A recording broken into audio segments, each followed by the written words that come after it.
एक समय की बात है। भगवान गौतम बुद्ध एक गांव में धर्म सभा को संबोधित कर रहे थे। लोग अपनी विभिन्न परेशानियों को लेकर उनके पास जाते और उसका हल लेकर खुशी खुशी वहां से लौटते। उसी गांव के सड़क के किनारे एक गरीब व्यक्ति बैठा रहता तथा महात्मा बुद्ध के उपदेश शिविर में आने जाने वाले लोगों को बड़े ध्यान से देखता। उसे बड़ा आश्चर्य होता कि लोग अंदर तो बड़े दुखी चेहरे लेकर जाते हैं, लेकिन जब वापस आते हैं तो बड़े खुश और प्रसन्न दिखाई देते हैं। उस गरीब को लगा कि क्यों न वो भी अपनी समस्या को भगवान के समक्ष रखे। मन में यह विचार लिए वह भी महात्मा बुद्ध के पास पहुंचा। लोग पंक्तिबद्ध खड़े होकर अपनी समस्या को बता रहे थे।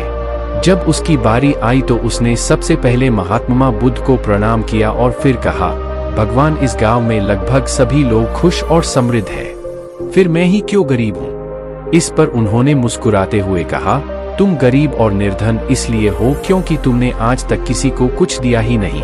इस पर वह गरीब व्यक्ति बड़ा आश्चर्यचकित हुआ और बोला, भगवान, मेरे पास भला दूसरों को देने के लिए क्या होगा।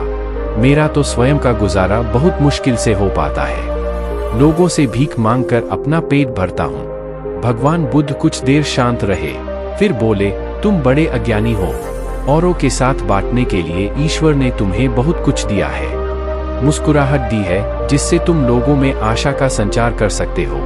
मुख दिया है ताकि लोगों से दो मीठे शब्द बोल सकते हैं, उनकी प्रशंसा कर सकते हो। दो हाथ दिए हैं, लोगों की मदद कर सकते हो। ईश्वर ने जिसको ये तीन चीजें दी है वह कभी गरीब और निर्धन हो ही नहीं सकता। निर्धनता का विचार आदमी के मन में होता है, यह तो एक भ्रम है, इसे निकाल दो।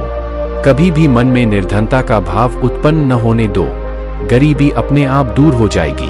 भगवान बुद्ध का संदेश सुनकर उस आदमी का चेहरा चमक उठा और उसने इस उपदेश को अपने जीवन में उतारा, जिससे वह फिर कभी दुखी नहीं हुआ। नमो बुद्धाय। दोस्तों, आपको ये कहानी कैसी लगी हमें कमेंट बॉक्स में लिखकर जरूर बताएं और हमारे चैनल सब्सक्राइब करना ना भूलें। नमो बुद्धाय।